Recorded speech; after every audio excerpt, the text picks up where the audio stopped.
ಕಾನೂನು ಹೋರಾಟ ಮುಂದುವರಿಸ್ತೀನಿ. ಮಾನ್ಯ ಪ್ರಧಾನಮಂತ್ರಿಗಳಾದಂತ ನರೇಂದ್ರ ಮೋದಿ ಅವರನ್ನ ಕೇಳ್ತೀನಿ. ಮಾನ್ಯ ನಮ್ಮ ರಾಷ್ಟ್ರಪತಿಗಳಾದಂತ ಅವ್ರಿಗೆ ನಾನು ಪತ್ರ ಬರಿತೀನಿ. ನನಗೆ ಅವಕಾಶ ಸಿಕ್ಕರೆ ಈ ದೇಶದ ಪ್ರಧಾನಮಂತ್ರಿಗಳನ್ನ ಭೇಟಿಯಾಗಿ ನನಗೆ ಆದಂತ ಅನ್ಯಾಯವನ್ನ ವಿವರಿಸ್ತೀನಿ. ತಾಯಿ ಕೂಡ ಅದೆಲ್ಲ ಬಿಟ್ಟು ಬಿಡ್ರಿ, ನನಗೆ ಅದೆಲ್ಲ ಬೇಕಾಗಿಲ್ಲ. ನನಗೆ ಅನ್ಯಾಯ ಆಗಿದೆ. ಎಲ್ಲದಕ್ಕಿಂತ ಮೊದಲು ನಾನು ಒಬ್ಬ ಮಹಿಳೆ, ಈ ರಾಜ್ಯದ ಈ ಚೆನ್ನಮ್ಮನಾಡಿನ ಒಬ್ಬ ಮಹಿಳೆ. ನನ್ನ ಸ್ವಾಭಿಮಾನಕ್ಕೆ ಪೆಟ್ಟು ಕೂತಿದೆ. ನಾನು ಸುಮ್ಮನೆ ಕೊಡುವಂತ ಪ್ರಶ್ನೆನೇ ಇಲ್ಲ.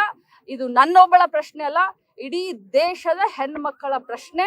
ಯಾಕಂತಂದ್ರೆ ರಾಜಕಾರಣದಲ್ಲಿ ನಮ್ಮನ್ನ ನಮ್ಮನ್ನ ಹಿಂದಕ್ಕೆ ಸರಿಸ್ಬೇಕು ಅಂತಂದ್ರೆ, ನಮ್ಮ ಆತ್ಮಸ್ಥೈರ್ಯವನ್ನ ಕುಗ್ಗಿಸ್ಬೇಕು ಅಂತಂದ್ರೆ, ಇಂಥ ಪ್ರತಿ ಗೆಟ್ಟಂತವ್ರು, ಮಾನ ಮರ್ಯಾದೆ ಇಲ್ಲದಂತವ್ರು ಇಂಥ ಮಾತನ್ನ ಮಾಡಿ ನಮ್ಮ ಒಂದು ಹೆಜ್ಜೆನ ಹಿಂದೆ ತೆಗೆದುಕೊಳ್ಳೋಕೆ ಪ್ರಯತ್ನ ಪಡ್ತಾರೆ. ನಾವ್ ಇದಕ್ಕೆ ಹೆದರ್ತೀವಿ, ನಾವ್ ಇದರಿಂದ ಮನೆಯಲ್ಲಿ ಕೂತ್ಕೊಳ್ತೀವಿ, ನಾವ್ ಇದರಿಂದ ನೊಂದ್ಕೊಳ್ತೀವಿ ಅಂತ ಅದು ನಿಮ್ಮ ಭ್ರಮೆ. ಬಿಟ್ಬಿಡಿ ಅದೆಲ್ಲ ಅವ್ರಿಗೆ ಬರೀ ಒಂದು ವಾಕ್ಯ. ಅದು ಬೇಟಿ ಬಚಾವ್ ಆಗ್ಲಿ, ಬೇಟಿ ಪಡಾವ್ ಆಗ್ಲಿ, ಅದೆಲ್ಲ ಒಂದು ವಾಕ್ಯ. ಅದನ್ನ ಬಿಟ್ರೆ ಏನಿಲ್ಲ.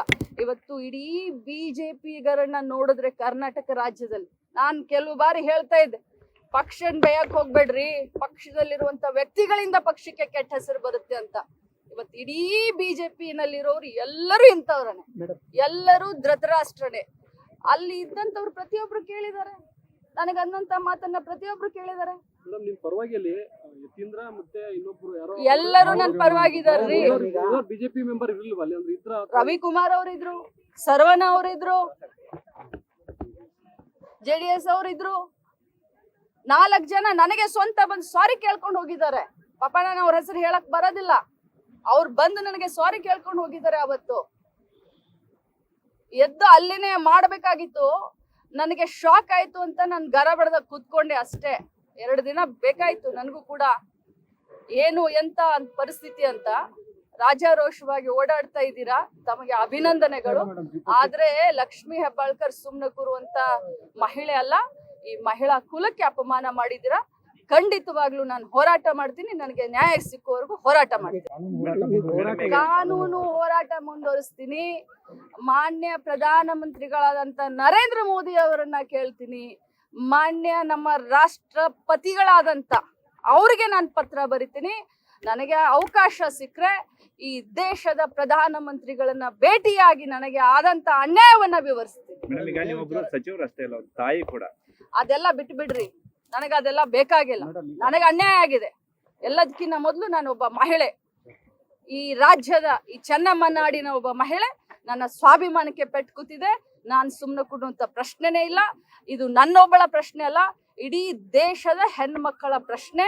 ಯಾಕಂತಂದ್ರೆ ರಾಜಕಾರಣದಲ್ಲಿ ನಮ್ಮನ್ನ ನಮ್ಮನ್ನ ಹಿಂದಕ್ಕೆ ಸರಿಸ್ಬೇಕು ಅಂತಂದ್ರೆ, ನಮ್ಮ ಆತ್ಮಸ್ಥೈರ್ಯವನ್ನ ಕುಗ್ಗಿಸ್ಬೇಕು ಅಂತಂದ್ರೆ, ಇಂಥ ಪ್ರತಿ ಗೆಟ್ಟಂತವ್ರು, ಮಾನ ಮರ್ಯಾದೆ ಇಲ್ಲದಂತವ್ರು ಇಂಥ ಮಾತನ್ನ ಮಾಡಿ ನಮ್ಮ ಒಂದು ಹೆಜ್ಜೆನ ಹಿಂದೆ ತೆಗೆದುಕೊಳ್ಳೋಕೆ ಪ್ರಯತ್ನ ಪಡ್ತಾರೆ. ನಾವ್ ಇದಕ್ಕೆ ಹೆದರ್ತೀವಿ, ನಾವ್ ಇದರಿಂದ ಮನೆಯಲ್ಲಿ ಕೂತ್ಕೊಳ್ತೀವಿ, ನಾವ್ ಇದರಿಂದ ನೊಂದ್ಕೊಳ್ತೀವಿ ಅಂತ ಅದು ನಿಮ್ಮ ಭ್ರಮೆ.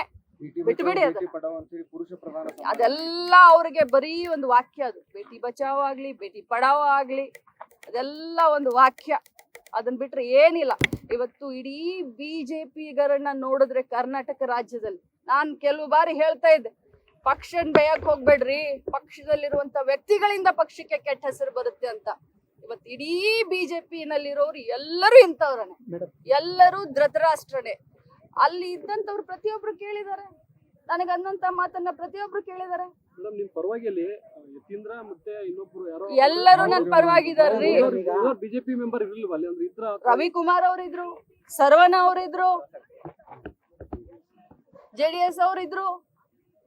4 ಜನ ನನಗೆ ಸ್ವಂತ ಬಂದು ಸಾರಿ ಕೇಳ್ಕೊಂಡು ಹೋಗಿದ್ದಾರೆ. ಪಾಪ ನಾನು ಅವ್ರ ಹೆಸರು ಹೇಳಕ್ ಬರೋದಿಲ್ಲ. ಅವ್ರು ಬಂದು ನನಗೆ ಸಾರಿ ಕೇಳ್ಕೊಂಡು ಹೋಗಿದ್ದಾರೆ. ಅವತ್ತು ಎದ್ದು ಅಲ್ಲಿನೇ ಮಾಡ್ಬೇಕಾಗಿತ್ತು. ನನಗೆ ಶಾಕ್ ಆಯ್ತು ಅಂತ ನಾನು ಗರ ಬಡದ ಕೂತ್ಕೊಂಡೆ ಅಷ್ಟೇ.